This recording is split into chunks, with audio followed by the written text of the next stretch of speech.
भाइयों और बहनों, मनुष्य जीवन में कुछ ऐसे अवसर आते हैं जब भगवान स्वयं हमारे भाग्य को बदलने का द्वार खोलते हैं। अधिक मास में आने वाली परमा एकादशी ऐसा ही एक दिव्य अवसर है। शास्त्र कहते हैं कि यदि कोई व्यक्ति श्रद्धा से इस एकादशी का व्रत कर ले तो वर्षों से रुके हुए कार्य बनने लगते हैं, पापों का क्षय होता है और भगवान विष्णु की विशेष कृपा प्राप्त होती है। लेकिन दुख की बात है कि अधिकांश लोग इस दुर्लभ एकादशी का महत्व जानते ही नहीं। आज हम जानेंगे कि परमा एकादशी इतनी विशेष क्यों है, इसकी महिमा क्या है और इस दिन कौन सा एक कार्य आपको अवश्य करना चाहिए। जब अधिक मास आता है तब भगवान विष्णु की उपासना का महत्व कई गुना बढ़ जाता है और इसी अधिक मास के कृष्ण पक्ष में आने वाली एकादशी को परमा एकादशी कहा जाता है।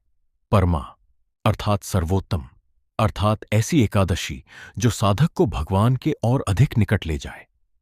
पद्म पुराण में बताया गया है कि इस दिन किया गया जप तप दान और भक्ति सामान्य दिनों की अपेक्षा अनेक गुना फल प्रदान करती है। हम सभी जीवन में किसी न किसी चिंता से घिरे हुए हैं। किसी को धन की चिंता है, किसी को स्वास्थ्य की, किसी को परिवार की।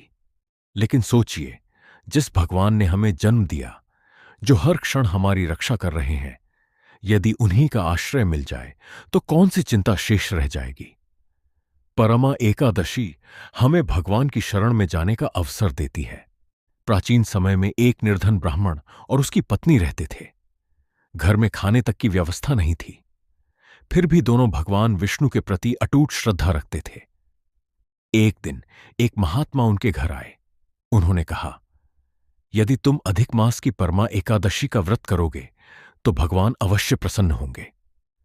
ब्राह्मण दंपति ने पूर्ण श्रद्धा से व्रत किया, भगवान का नाम लिया, रात्रि में जागरण किया और देखते ही देखते उनके जीवन की दिशा बदलने लगी।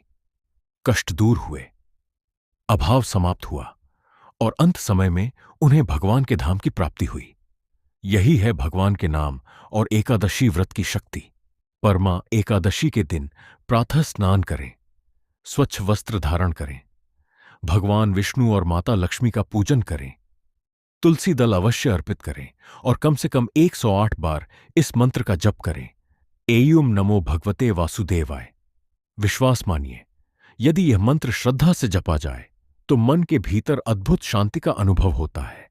भाइयों और बहनों, व्रत केवल भूखे रहने का नाम नहीं है। व्रत का अर्थ है मन को भगवान में लगाना। यदि पूरे दिन भोजन न करें लेकिन मन संसार में भटकता रहे तो व्रत अधूरा रह जाता है, और यदि मन भगवान में लग जाए तो साधारण उपवास भी महान साधना बन जाता है। कौन जानता है, भगवान विष्णु की कृपा आपके जीवन में किस रूप में आने वाली है। इसलिए इस परमा एकादशी पर एक संकल्प अवश्य लें, हे प्रभु, मैं आपको नहीं भूलूंगा। बाकी सब कुछ भगवान पर छोड़ दीजिए। जो स्वयं सृष्टि का पालन करते हैं वे अपने भक्त का हाथ कभी नहीं छोड़ते। जय श्री हरि, जय श्री विष्णु। राधे राधे।